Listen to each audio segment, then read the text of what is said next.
Okay, my outstanding friends, we're going to get to the serious part of Mudfossil research. What does it all mean? Is it just a big curiosity? Wow, look at that, there was giants. Ooh, look at that, there was dragons. Yeah, well, yes, there was. The ancient myths appear to be pretty realistic. That's pretty spectacular. What does it mean, though? Is there a deep, deep meaning here? And I believe there is. So let's talk about that. Because unless you're missing everything that I have shown, and you haven't been paying attention, you realize these things were real. These were not jokes. So is that meaningful? I say it's extremely meaningful. Is it eternally meaningful? I say yes. If all the other things were true, well, you know, if giants were true, and dragons were true, and gods were true, and eternity and immortality and all that stuff probably was true, if all that other stuff was true. Right, there's probably demons, there's hell, and there's heaven, and there's good, there's bad, there's all those things. What did Jesus Christ have to say about it? But he was the one who was in touch with God. He was sent by God to warn us. That is my opinion now. He was sent to warn us and say, here, I'm giving you one more chance. You either pay attention now or your case is closed. And it's not good because these things were real.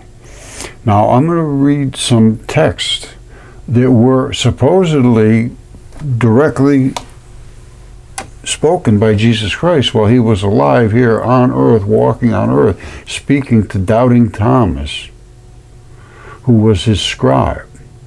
Now, I'm going to read you some of these texts, and they're deep, they're meaningful, they're mind blowers, and I don't know how anybody could understand a lot of them. I don't, you know, they're just very difficult to understand. We can try, we can work together. I think I have some of them understood, but the vast majority, no.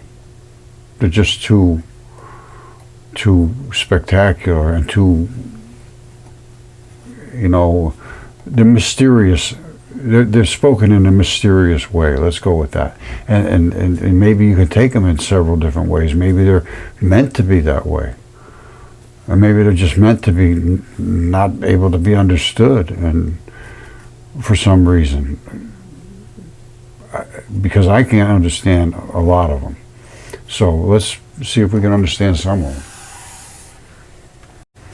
Okay, my outstanding friends, it had to come to a point where all this research came to mean something, or it just meant wow. Well, there's more than just wow here. There's possibly an eternal wow here.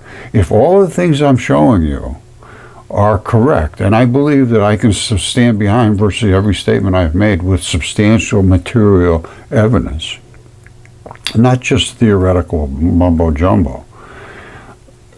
If what I am saying is true, this has profound implications to your life and your eternity.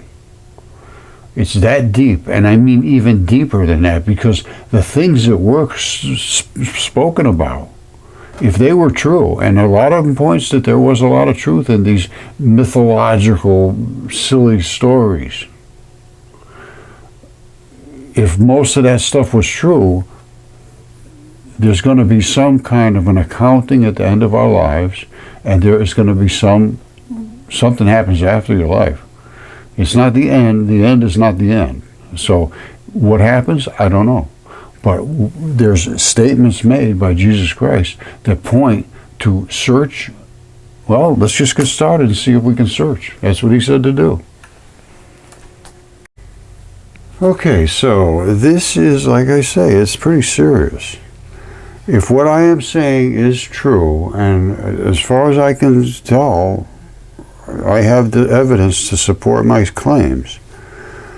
These are the texts that were written long ago and stored away and hidden because they were against the powers that be. And this is called the Nag Hammadi Library. They call it the Gnostic text. Gnostic means to know, knowledge. Gnosticism is knowing, understanding. And Jesus apparently was a Gnostic. And I think he was of what they call the Essenes. And they were Gnostics that were, I don't know, they had all kinds of different sub-branches of, everybody's got a little twist to everything. So anyway, he was a Gnostic, I believe. I could be wrong. But this is the Gnostic library and the Nag Hammadi texts. They were found in 1945 in a cave somewhere over in Jerusalem or somewhere. And they found these texts. Nobody ever even knew about them. And the same thing with the Dead Sea Scrolls. And they took years and years to study these things. But this is what it says in this Nag Hammadi library, Gospel of Thomas. And this is Doubting Thomas, who was Jesus' scribe. And it says, these are the secret sayings, Jesus, the living Jesus, spoke, and Didymus Thomas, Judas Thomas, wrote down. All right? So and that was Doubting Thomas, who was the guy that stuck his fingers in Jesus' side to make sure it was really him that came back. The first thing he says is, number one, is he said, whoever finds the interpretation of these sayings will not experience death. Now, if you look up the meaning of interpretation, it doesn't mean you have to know exactly. You have to make an outspoken declaration of what you think. That's my interpretation. This will be my interpretation. So if I make whoever finds the interpretation, well, I'm making an interpretation, will not experience death. Well, I hope. We'll see. We know our physical body is going to die. There's absolutely zero question of that. So to not experience death means your spiritual life continues on, and I guess death in your spiritual life means a spiritual death. Is all I can, you'll have, your life will continue, and you won't experience death if you find the interpretation of these things. Again, this is all sort of circuitous stuff. You really have to do a lot of thinking when you read this, because even the tiniest little word means something. And I'll show you why I'm going to say that in a second. Number 2 says, Jesus said, and these are just this is all Jesus' words, his own words. Let him who seeks continue seeking until he finds. So first of all, what do you take away from that? You have to seek. Let him who seeks, not just him who bumbles around and hopes he finds something. No, you have to seek. Let him who seeks continue seeking until he finds. When he finds, he will become troubled. When he becomes troubled, he will be astonished, and he will rule over the all. I'm telling you, if you seek and you really seek, and then you find and you really find, you will become troubled. Trust me, you will become very troubled. And then you will be very, very astonished. And the ruling over all I can say is maybe that will happen in the next life, because it sure is not going to happen here. Certainly not for me. Now, and then it goes down through, there's 114 sayings here. Now, I'm going to bring you down to a couple that have a deep meaning to me, is number 50 and 56. All right. Let's just go right to 56. You know, I've been showing that the world is a corpse.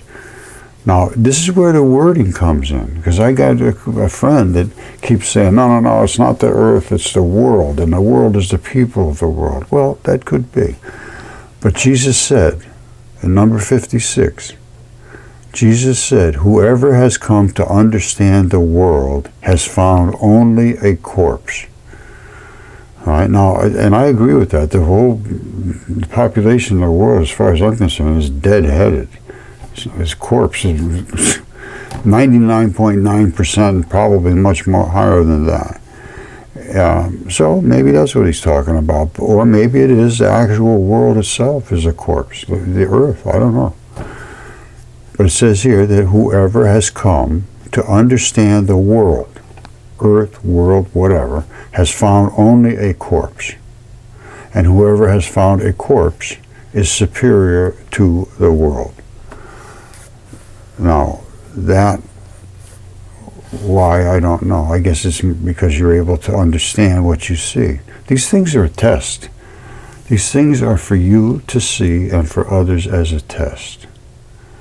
And I say that because that was the message I got when I discovered the Mudfossil giants.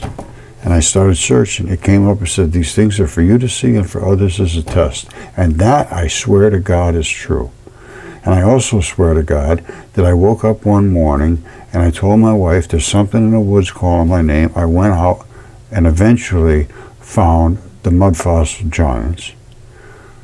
And when I started searching on it, it came up, these things are for you to see and for others as a test. And that just blew me away. It disappeared and was gone, never came back again. And then, on one of my darkest days, after several years of really being assaulted and denied, and people treating me like I was an idiot, I got the message to look in Morocco. I was just sitting here, and I'm literally talking to God, saying, I'm not going to be able to get this done. I'm so pushed back. Everybody's treating me like I'm an idiot. I tried to do all kinds of things. Anyway, to get to the bottom line is, I'm sitting here, and I heard, look in Morocco. And I said, where'd that come from? I turned around, looked, and the TV was on, but it was just a car commercial, nothing about Morocco. And I know I heard look in Morocco. So I went on Google, look in Morocco. There's Typhon the dragon. And that locked it up for me, because that was exactly what Apollodorus wrote about. Exactly the same thing. And he's on maps and everything with his throat cut on the maps. So this is, it's as far as I'm concerned, it's a done deal. What does it mean now? We're way past the point of it's true. It's absolutely true. What does it mean? It means there was dragons in charge of this world. As far as I'm concerned, there was dragons in charge. They were large and in charge. Now, what does that mean? It gets so deep. It's just, I don't have answers for a lot of these things, so don't think I have the answers. I have the questions. And I have a lot of material evidence, but what does it mean? And the only thing I can do is to continue to look at the things Jesus said, because the things he was saying, there's truth here that nobody knew about. Nobody knew about the earth was a corpse. Nobody knew about this either. Jesus said, if they say to you, where did you come from? Say to them, we came from the light. The place where the light came into being on its own accord and established itself, all congealed together to make human beings, and became manifest through their image. All right? If they say to you, is it you? Say, we are its children. We are the elect of the living Father. If they ask you, what is the sign of your Father in you? Say to them, it is movement and repose, which is exactly what light does. Light is nothing more than electrons. Electrons flow from the sun out, and then they congeal and they make water. And then everything turns together into make matter.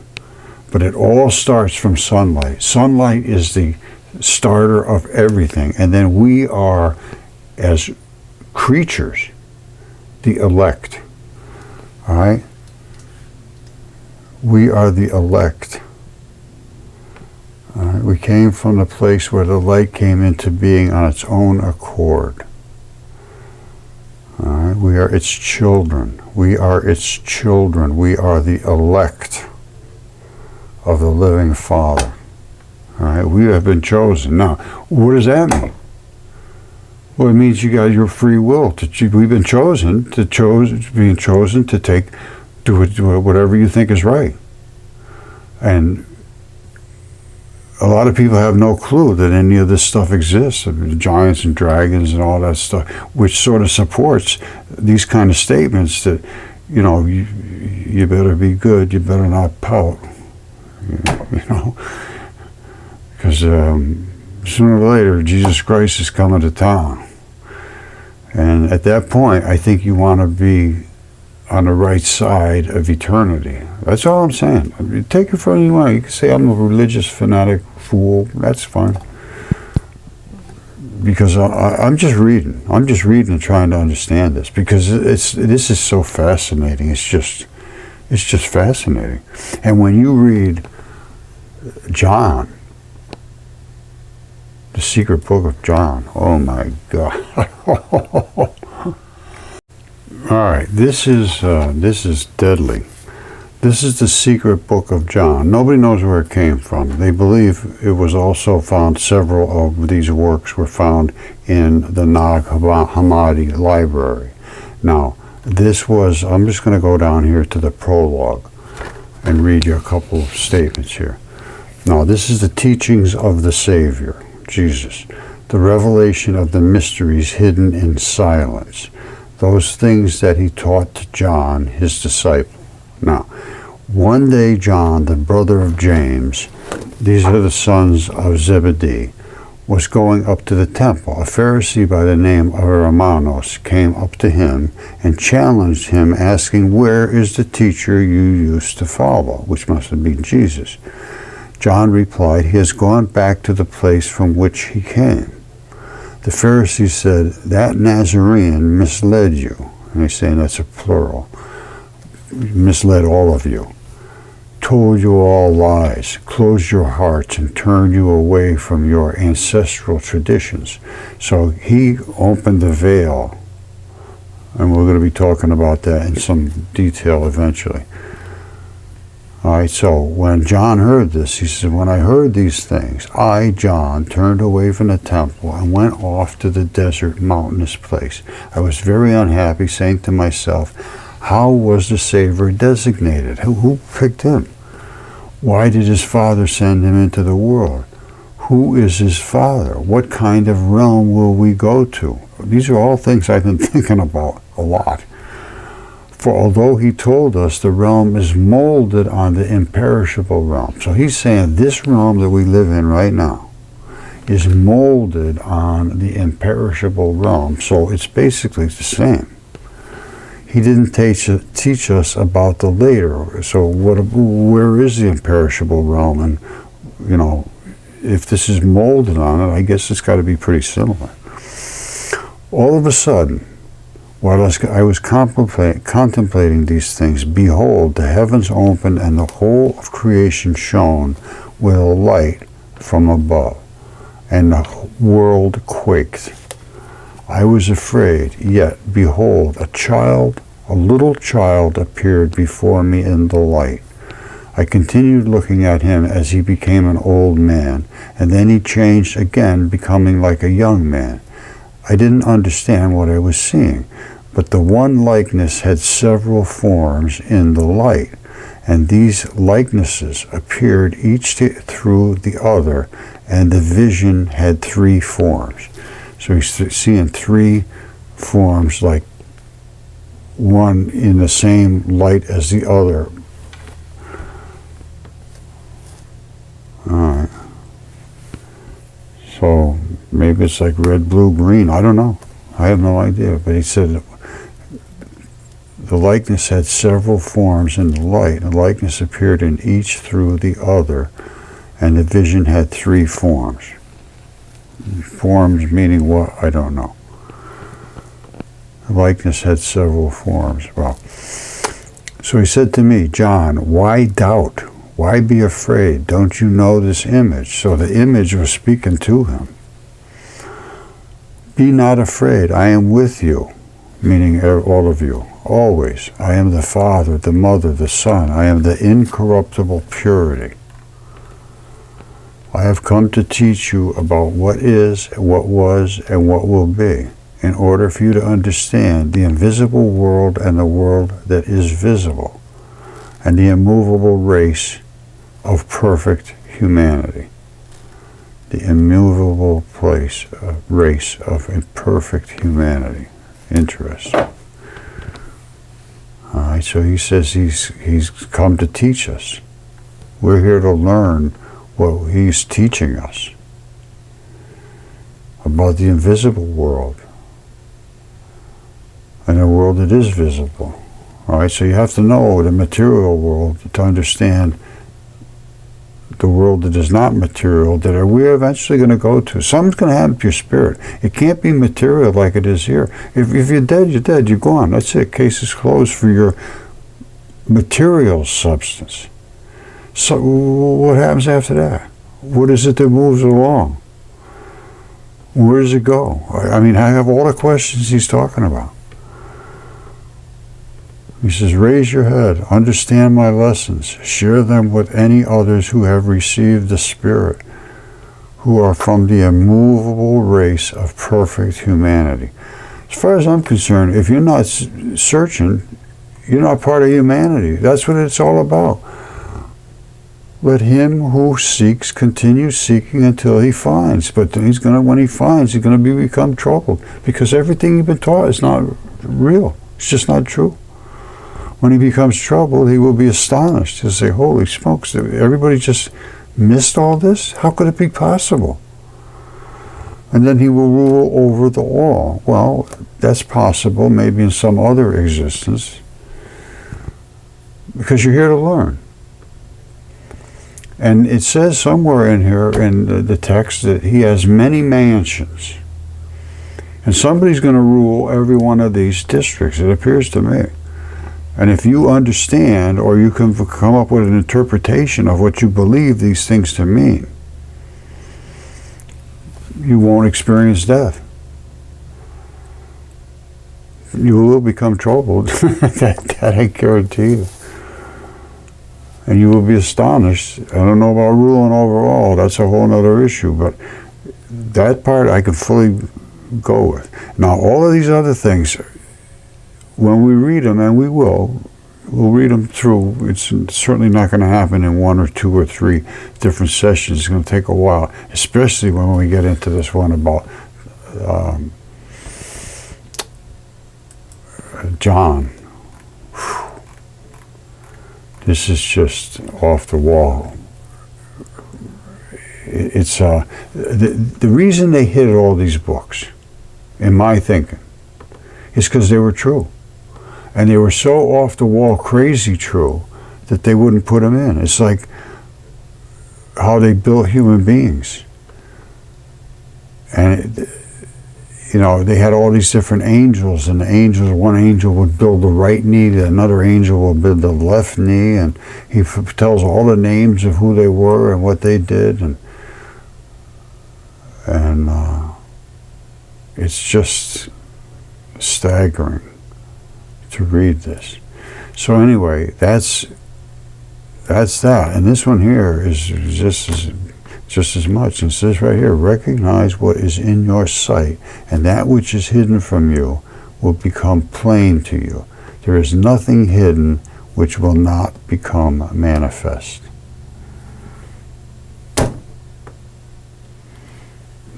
His disciples' question said to him, do you want us to fast? How shall we pray? What do we do? What diet shall we eat? What do we do? Tell us. Jesus said, do not tell lies. Do not do what you hate. That's it. Case closed. Don't tell lies and don't do what you hate. If you hate it for somebody else, don't. If you hate it for yourself, don't do it to somebody else. All things are plain in the sight of heaven. Nothing hidden will not become manifest, and nothing covered will remain without being uncovered, like mud fossils. Right? Jesus said he has come to cast fire upon the world, and see, I am guarding it until it blazes. Well, it's blazing. He says that this heaven will pass away. The heaven will pass away, and the one above it will pass away. The dead are not alive. Listen to this. The dead are not alive. Well, if they're dead, they're not alive. So that's not hard to understand. So the dead are not alive, and the living will not die. In the days when you consumed what is dead, which we do, everything we eat is something that was dead. You made it what is alive. So you eat it, it becomes us, and we are alive. So when you come to dwell in the light, which means the light is what I'm talking about, the black and white, you become two. So it says, when you come to dwell in the light, what will you do? On the day when you were one, you became two. That's when you die as one person, you become two as the black and white. But when you become two, what will you do? The black and the white is the dipole nature of light. All right, don't forget, he's talking about being dead. All right, when you come to dwell in the light, so once you're dead, you are back to dwelling in the light. You are living within the light. And what is the light? Here it is right here. This is light. Light is made of a black one and a white one, so it's made of two different particles. That is it. That's a photon. Gluons are the black and the white. And we have not only, well, we've seen them. Here they are right here. These are the two particles the Fermilab has found, the smallest particles that exist. And those two particles come from the sun. These are the particles of light. Light comes from the sun. Here's what they are right here. These are photons. So when you become part of the light, when you dwell in the light, and you become two, what will you do? Well, here it is. You are two, a black and a white. And here you are dwelling in the light. When you become two, what will you do? You become a black and a white. I'm seeing that as basically what he's saying. When you dwell in the light, tell them we came from the light. This is light. Light comes from the sun. It's the only place that it manifests all by itself. All of those things Jesus said, every single word. It's not my words. See, we need to go one by one, but I'm just cherry picking here for a moment. So he's talking about dwelling in the light, which I just showed you. Now here's another one somewhere. It was all right, Jesus said, I shall give you what no eye has seen, what no ear has heard, and what no hand has touched, and what has never occurred to the human mind. Well, okay, my friends, this is a good time to sort of change directions here. We're going to be talking about, as I said, in the ancient texts, all of these planets and moons and all these have names of gods. Now they're talking about, scientists finally confirm what's inside the moon. Well, we're going to take a look at this. What is inside the moon? They talk about being a layer. We know there is a fluid outer core, How they know that, I'm not exactly sure. But they talk about the center core being primarily iron. Now, that is possible. But let me just tell you what else is in space are these comets. This is a tendon. This is actually a hip joint. And that is a bundle of tendons. These are tendons. When it cooked off in the atmosphere, you see this? This is cooking off. This goes back almost 10 years ago. That is an artery shooting out gases that the astronauts smell, and they say it smells like steak in space, and metals, which it does, because that's what blood is metals, primarily almost 100% metals. Other than that, it's just gases, and those gases are blowing up and burning up, and not burning actually, they're vaporizing and squirting out all of these smells of like a gas grill. And these are the little arteries, blood vessels. This is an artery. Artery's huge. It feeds all these little blood vessels, and they're just shooting off into the direction that the blood vessel is pointing. And this is a body part. All right, so, and these are too. I'm going to show you these in great detail. And the reason everything smells like steak in space is because This is what blood is made of, is metals. This is whole blood in plasma. Plasma is just a watery substance. This is all, every one of these is a metal. That's why they're smelling metals. And, you know, if you just look it up, say space smells like what? Space smells like burnt steak. I mean, it's right there, right in your face. Those who traverse the International Space Station compared the smell to burnt steak. They said the source of the metallic burnt meat stink can be attributed to these polycyclic aromatic hydrocarbons. They routinely occur in outer space, and they are the same found in charred foods on Earth. It's just blood and the metals that are in the blood. That's what they're smelling because it was saturated. Now we're going to go deep into the moons and all that stuff that's out in space. All the things that are in space, they're nothing but biology. I'm sorry. We live in a biological universe, and some of that biology is enormous. Okay, good morning, my outstanding friends. This is Roger, Mudfossil University, home of the shocker du jour, and I have another one for you today. They're talking about the moon and the density of its core. And then they're going into some of the, you know, the elements and so forth. I have a lot to shed on this, and it's a lot of light shed onto a lot of darkness. We're going to be talking about the gravitational influence, the magnetic fields, all of these things about the moon. I think I have a lot to add. So let's get started. Okay, if you've been paying any attention at all, I've been talking a lot about the moons, and not just our moon, all the moons. That is our moon, and that is an attachment point. That was attached to something at one time. All right, what you need to do is to come up to my channel right here, Mudfossil University, and go on this, The Dark Side of the Moon Holds a Dark Secret. And this is going to be all about the moons, not just our moon, but all the moons that we can see. And now I'm even going to tell you another thing. Pluto is not a planet. Pluto is a moon. They just found the heart-shaped pattern, which is similar to this. It's the attachment point for Pluto. So now, as far as I'm concerned, Pluto has solved. It's not a planet, it's a moon. You see that? That's a tendon enthesis. There's an anchor that attaches to the strap. This is a moon. It's Tetris or Mimas or whatever. They all have the same thing.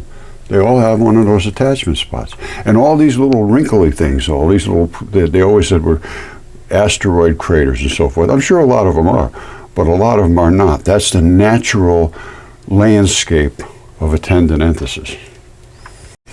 Okay, I've been showing for many years now that below every single membrane, which is a coating that surrounds things, there is a layer of fluids. It's called the interstitial fluid-filled highway. And if every single membrane has one of those underneath.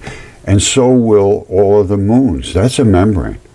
You see this layer here, that layer that's ripped away?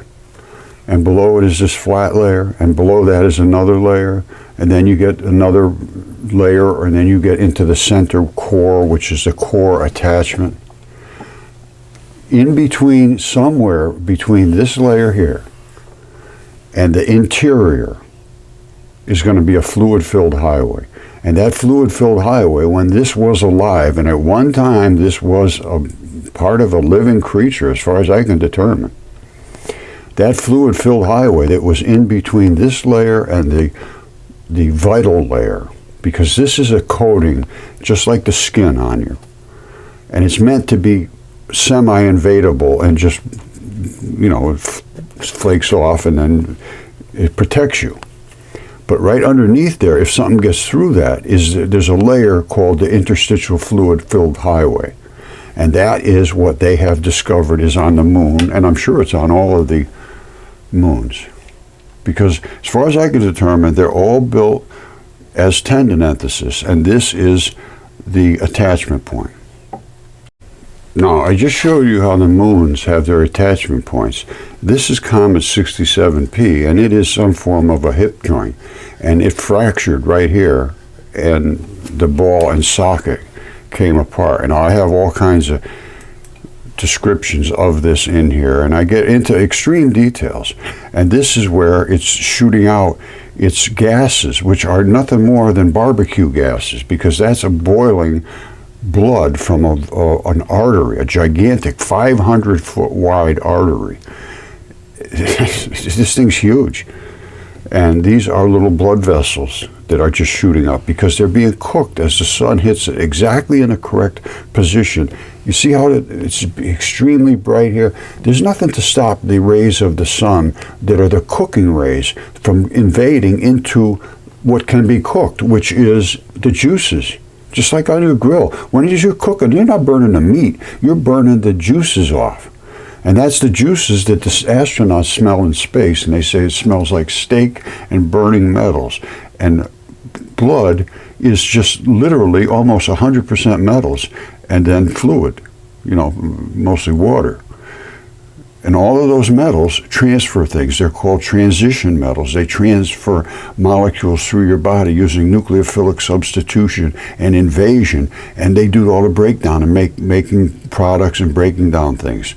And it's all caused by enzymes. It's a whole nother issue that we can deal with at a later date.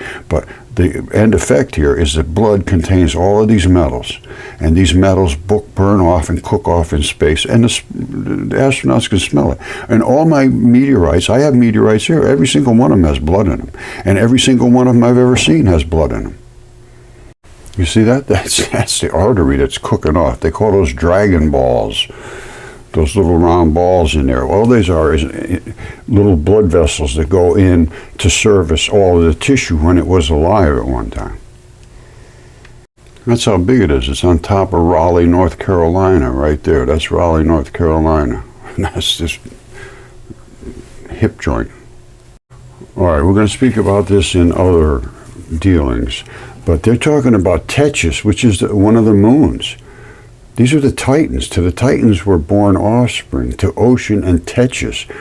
The Ocean and Tethys mated and were born Oceanids. Asia, Styx, Electra, Doris, Amphitrite, Metis. These are moons and so forth. And then to Hyperion and Theo were born Dawn, Sun, and Moon. To Cruis and Daughter of the Sea were born Astrius, Pallas, and Perses. To Iapetus, who was another moon, and Asia were born Atlas, who was holding up the sky on his shoulders. Prometheus, who apparently was the one that supposedly molded mankind out of clay. Epithemius and Menoetis, he whom Zeus in the battle with the Titans smote with a thunderbolt and hurled down to Tartarus. And then it goes on to all of all of these things are Pluto and Tartarus and Hades. These are all places and things that are real.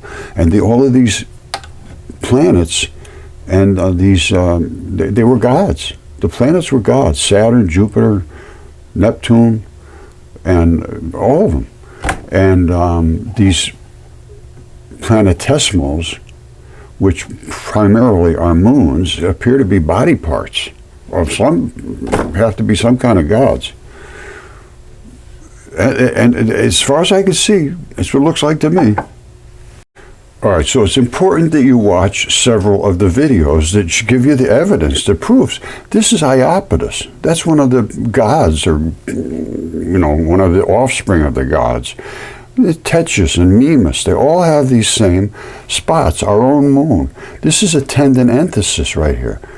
And that's what they break, the strap breaks right off. This is a body part. They said there was battles in the heavens. They were exploding each other and all kinds of crazy things.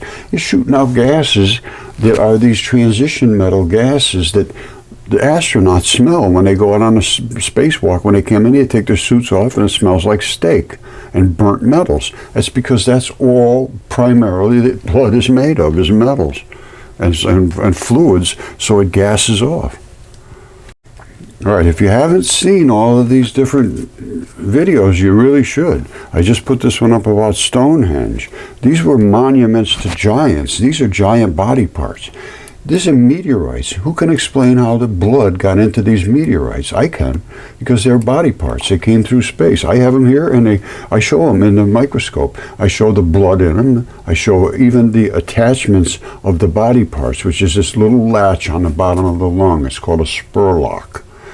And it's on the bottom of all lungs, even like this little terrestrial lung here has that little latch on it. You see that? Everything else eroded off of the skin. The fascia, I mean. Basically, it's skin, fascia, same thing. Here's where the entry for the air was. And this is the lock. I call it the spurlock. Totally different than anything else on the lung or anywhere else in the body. And every single body part has one of these. It locks that lung in so the lung can float around and drift around. And that keeps it secure. And there's two little holes in every one of them so that the fluids that wrap around this, that layer that I'm talking about that's on the moon, and all body parts have them. There's a coating, then there's a layer of fluids, and then there is the body part. The coating is gone, the layer of fluids is gone, this is the body part. The spurlock is separate, it's all totally different. But normally you would have this, hold on. You'd have a layer like this around, which is out here. Then you'd have a layer of fluids underneath, which would be down here. And then deep inside, you would have the actual body part, and that's what we have here. Now, and so I'm talking about this right here, plagioclases. Those didn't just show up from nowhere. Those are fibers that are in the lungs and in the, you see that? Those fibers are in, like this, hold on.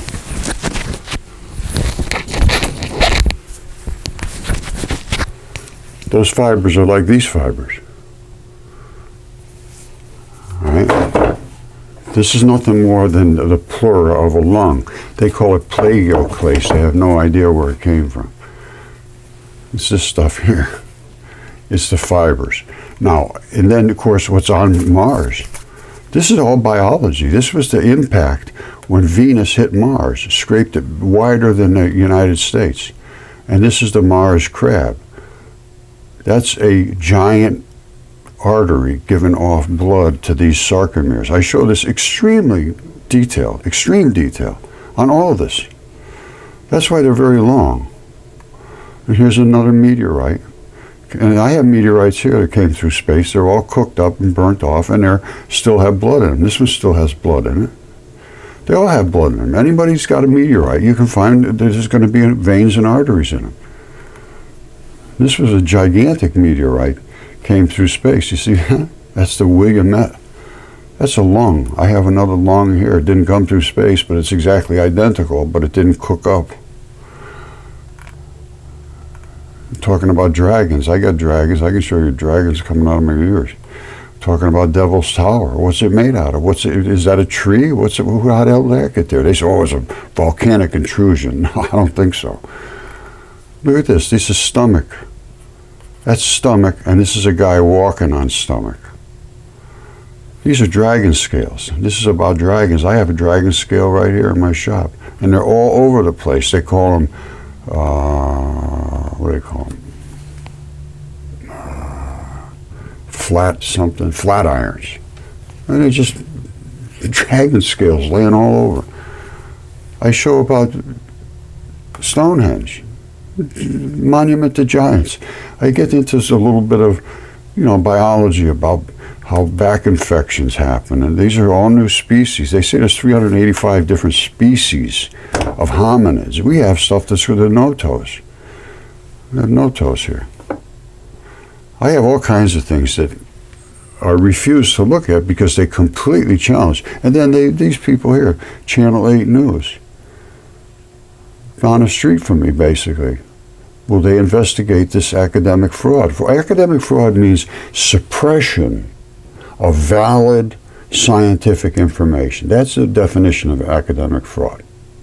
Suppression. And, of course, plagiarism, where they steal your work. And both of those things have been done to me. And all I wanted to do is say, is this stuff valid or not valid? I haven't heard a word from them. I've tried everybody, and they claim that they will investigate as a last source for anybody. If somebody has nowhere else to turn it, I've tried everywhere. Well, Channel 8 News in Connecticut doesn't seem to care about their statements of that they'll check things out. Well, I haven't heard anything yet. It hasn't been long. It's only been a few days. But I would have expected to have some kind of acknowledgement.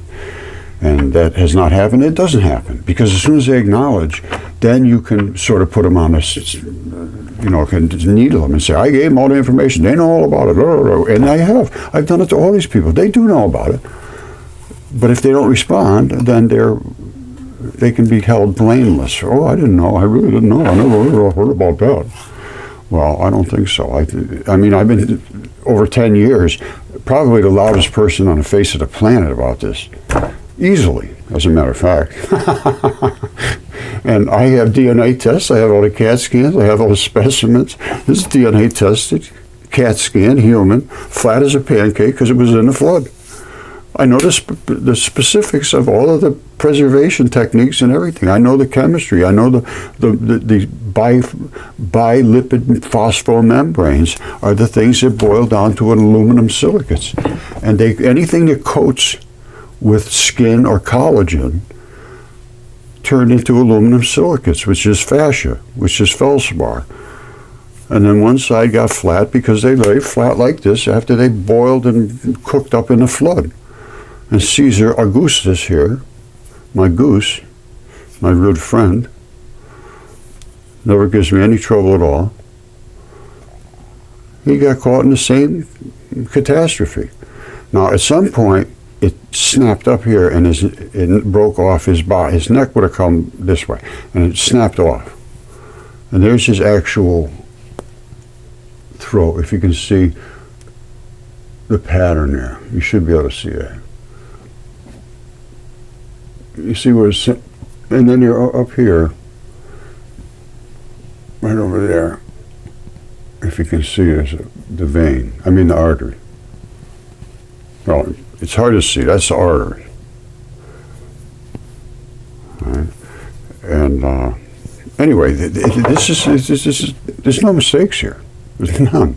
It's a refusal to see what is in their face. Now, this was all written about, and these things are for you to see and for others as a test.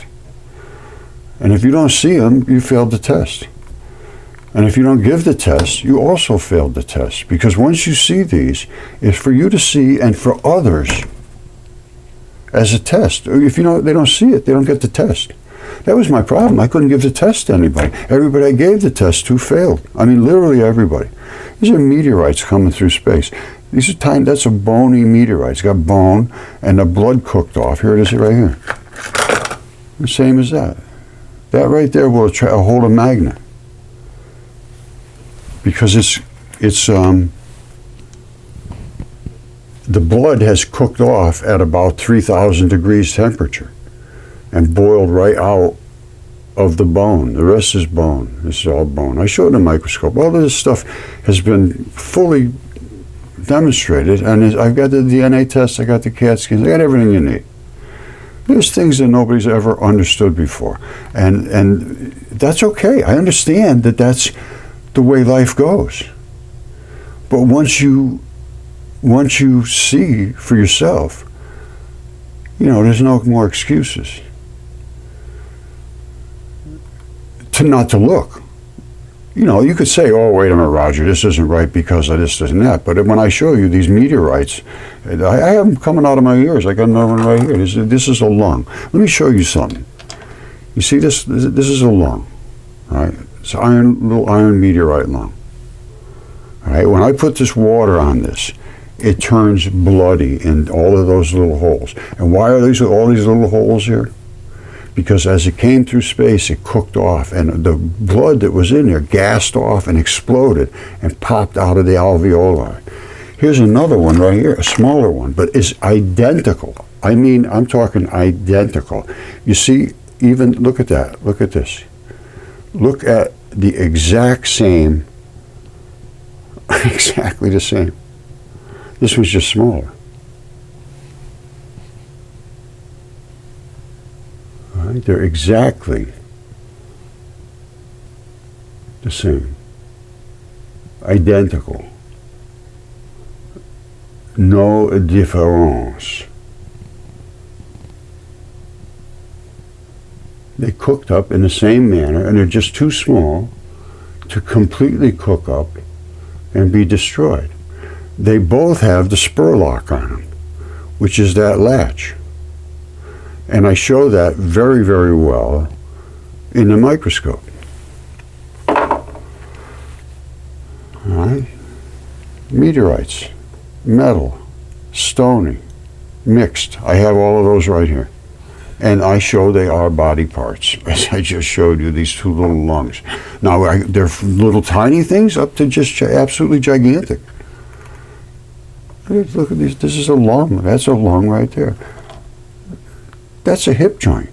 So we are in a universe that's, as far as I'm concerned, I see no other way to look at it other than the entire universe is biological. Some creatures were just staggeringly large. That hip joint, right there, that's Raleigh, North Carolina. Now I'm showing my meteorites here. But that's Raleigh, North Carolina. Just think of the size of these creatures. And then, of course, you look at the moons, and those are, I'm telling you, they're tendinenthesis. This is just beyond anybody's ability to just automatically start thinking, oh yeah, that's got to be real. No, you have to pay attention to this. If you don't pay attention to this, you fail the test. If you don't stand up and think about, what is Roger showing here? What is he trying to demonstrate? What evidence does he have? What do the DNA tests say? What's up on Mars? And Mars does exist, all that nonsense. This is crazy stuff they talk about. There's no Mars, there's no space, there's none of that stuff. It's there. We live in a universe that is expansive. It's huge. And this is the tendinenthesis, and they're moons. All right, there's a whole cult of people that are saying, oh, there's no space, you can't get away, there's no rockets, there's none of this stuff. It's just not, observe the information. Don't be taken away by crowd control. All right, that just doesn't work. All right, we're trying to write new books. I have papers on this going back 50 years. That's the thing. I've been doing work on this. I haven't been just all of a sudden one day I say, oh boy, I know everything about this. No, this takes a long time to do. And I've been working on it. And one thing leads to another. They talk about rabbit holes. I got rabbit holes going every single direction. And it does. As soon as you get in, you start to get into biology and geology and chemistry and anatomy and physics and light and all of that stuff. Every bit of it is part of the universe that we live in. Is it biological?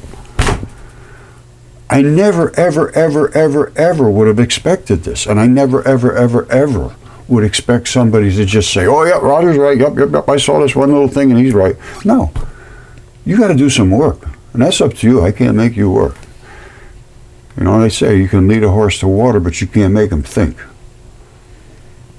Okay, my friends, here it is. Is Pluto a planet? Well, it was discovered in 1930, long considered the 9th planet in our solar system, but similar discoveries deeper in the Kuiper Belt. Tiny Pluto was reclassified as a dwarf planet in 2006. Well, I can tell you what it is. It's actually a moon. And here is that crater-looking thing. They call it a heart, Pluto's heart-shaped basin. Pluto's heart-shaped scar may offer clues to the frozen world how Pluto got its heart, Pluto's huge white heart. That's got the same, it's the same as all the other moons. It was some kind of a tendinenthesis from some gigantic creatures that populated space. That's all I can tell you. If I'm wrong, I'm wrong. But I think I'm right. All right, don't forget now, Pluto was one of the original gods. All of the planets and the moons and everything, they were the original titans and gods and Olympians and all that stuff. They were named after, or they were them. And they could morph. If you read Ovid, Metamorphosis, in the first paragraph, he says, I am going to tell you that these creatures these gods could change themselves into anything they want. It was called metamorphosis. They could change themselves into butterflies or mushrooms or fungus or people or planets or even solar systems. They could do anything they want. And they changed themselves from being planets and so forth into being human beings to come down and have sex with the women that were here because they found them attractive. And they were able to, like Jupiter was Zeus. And Zeus was a god, but he was also a human-ish, transfigured from himself, of Jupiter being a planet, down to being an actual creature to come down and have sex with the women. That's what I'm seeing. Now, where does that leave us? How do we handle our life if we think that that's true? It has got any impact? I think it supports Jesus Christ in all of the secret sort of things that he was talking about that he could not speak. But these secret texts, the secret book of John, the secret sayings in the Nag Hammadi, the Dead Sea Scrolls, all of these things that talk about a complete different religion than was being portrayed. He lifted the veil of the Old Testament, is what Jesus said. And that's why he was not well received. He was overthrowing a lot of the things that were being said. And they could not accept that. And back then they allowed him to burn him at the stake and kill him and nail him to crosses and everything else, and that's exactly what did happen. And as far as I'm concerned, he was here to warn us that all of this stuff is true. Pay attention to this mythology stuff because it's true and it has ramifications, and there'll be another life coming after this. This one will pass away and another will come, and that will pass away and another will come. And somehow you got to get out of this nasty realm of, as far as I'm concerned, living here on earth right now. For a lot of people, this is literally a living hell. If you look at what's going on around the world here, I would not want to. I mean, I've just been so fortunate. I don't know how I got so lucky, but some people are in a position that they're hopeless, they're homeless, they're helpless, and I can't see them ever seeing any future, until we start to turn around the way we treat society. And I don't think that's going to happen either. It's just too many vested interests at this point that, a lot of it boils down to money. All of this stuff has been written about. I'm not the first one to speak about this stuff. So anyway, that's my talk for today, but we're going to get back into all these ancient texts, and we're going to get back here into the Nag Hammadi, the Gospel of Thomas. This is just staggeringly unbelievable. And these are secret stuff. These are the secret sayings. These are the secret sayings. And so is the one here, the Gospel of John, the secret book of John. These are the secret, hidden things. The secret book of John. You couldn't speak of these things. They had to be secret. It wasn't that they were just secret. They didn't want anybody to know about them. I don't think. They weren't secret for that reason, in my mind. They were secret because if you went out and started talking about this, you were dead. So, I believe we live in a biological universe, and the Big Bang, all that nonsense about evolution and everything. Well, things evolve, absolutely, no question whatsoever. We change as conditions change. That's just a given. But to evolve from just being actual dust coming from nowhere in a Big Bang, all of a sudden to making everything, and now just spreading out, it just doesn't make any sense at all. Where everything came from, I don't have any idea. But there are absolutely, undeniably, in my mind, gods associated to this realm of existence. And they are immortal, which means they are not going to go away. They're here somewhere. And we know, if you believe that they came to Earth, Zeus was a planet. He was Jupiter. He's the planet Jupiter. If he came to Earth as a human god, a buffed up guy who wanted to have sex with women, which is exactly what happened. He was a very sexual god, and that's all written about too. A bunch of them came down and they had their way with the women that were here because they found them attractive. They went against the God that was supposedly in control of everything. He said, don't do that. You do that, you're in trouble, and you will end up paying a heavy price. And they said, well, if we all gang together, what's he going to do? Well, I think they found out. As far as that's what the texts indicate to me. And these are a text we're just going to have to go over. We're just going to see, what does it say? Does it make any sense? They never would have made sense. Let me put it this way. If you had read these texts, you would think they were comic books. You just think they were just silly comic books.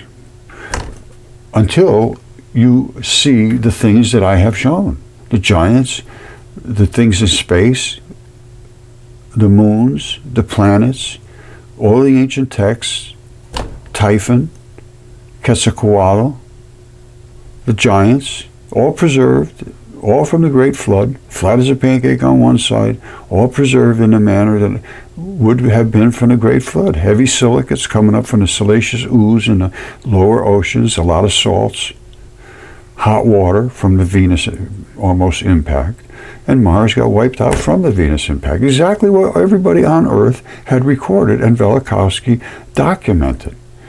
So I'm not just making things up. I'm going by what was written in every single way, in every single culture, all around the world. Every one of them had dragons, they all had giants, they all had gods, they all had immortality, they all had, heaven and hell, basically. They had demons, they had monsters. And every one of them, not just 1, 2, 3, 4, 10, 20, 50, 100, every zillion of them, they had the same story. And they had the same catastrophe event dates, approximately 1500 BC. And there was several different encounters that were catastrophes. The worst was the Great Flood, and that was Noah's flood. And Noah was Deucalion in the Greek. So I'm taking all the sources. I'm not just taking the Bible. Everybody, you can only read the Bible. You can't read anything else. No. If you only read one thing, you didn't search. You didn't seek. You didn't try. You did not seek. You didn't search. If you just read one book and say, that's the book I'm going to read and nothing else matters, that you are not a seeker. Let him who seeks continue seeking until he finds. Well, you think you found when you read one book? Well, if that's how you seek, well, it's up to you. But when he finds, he will become troubled. When he becomes troubled, he will be astonished, as you are when you see the things I'm showing you. And he'll rule over the all. And then he talks about the world being a corpse. And he talks about the world being bodies, or a body. I think that's number 80. Yeah, Jesus said, he who has recognized the world has found the body. But he who has found the body is superior to the world. Jesus said, he who is near me is near the fire, and he who is far from me is far from the kingdom. Jesus, as far as I'm concerned, he was as advertised. And all the other things that were written are as advertised. They weren't just making silly stories up to scare kids into being good. Because I can tell you right now, that didn't work, because people laughed at these kind of things. That's why they had to take all this stuff and make it secret. Take it out of the Bible. Don't even put it in there. Nobody's ever going to consider anything true if you put all this crazy stuff in there. And this is what happened to me. As soon as I started talking about this crazy stuff, I'm just shut down like, psh, tossed into the woods. The guy's nuts. He's crazy. Look at him. He's talking about monsters and space and giants and dragons and just leave him alone. Just leave him out in the woods. And that's what happens. And that's why these guys hid out in these caves. Back then, you started talking like this, they kill you. Nobody's tried to kill me yet. At this point, I'm telling you, your life never doesn't last forever. So you might as well make the best of it you can, even if it creates a little bit of confusion in your life. You have to deal with truth. Truth is truth. God said, "I have no greater joy than to see my children walk in truth." And he also talks about false teachers. And they will concoct stories to use you as merchandise. These are the words of God, not me. And he also says, these false teachers, their destruction does not sleep. So if they're going to lie and teach you things, just make you say things that aren't true, even though they know they're not true. And that's the case now. There's no mistake in this. And they know they weren't right. And they continue to concoct stories and skirt around the edges of things to continue to use the students as a source of income. And that's Ivy League stuff. I think they're, like I said, somewhere these dark forces are living, and maybe they're living behind ivy-covered walls. I don't know. But that's not, as far as I'm concerned, there's a serious problem there. Anyway, I love you all. We're going to just keep getting deeper and deeper into this. It's just what it is what it is. If you think there's nothing here, well, you're perfectly, you can go anywhere you want and pay attention to the things that turn you on. But the things that turn me on are all the different texts and the different takes. Because this is throughout history. You're not going to just have one story that never changes. That's naive to think that the story has never changed. They tried to lock it in on the Bible, but who knows where the Bible got to by the time they started to try to lock this in. They took out all kinds of things because they were just too much. Enoch, Book of the Giants, all of this stuff about the myths, and but they start off by saying the world was just chaos and who knows what happened, and all of a sudden, but there'd be light, and they sort of gloss over all the stuff that the myths do not gloss over. They put them out there, but they sound just absolutely, totally insane. That's why they had to remove them. That's my take on this now, and I'm just trying to muddle through this. And if you want to muddle, you can muddle with me. All right, I love you all.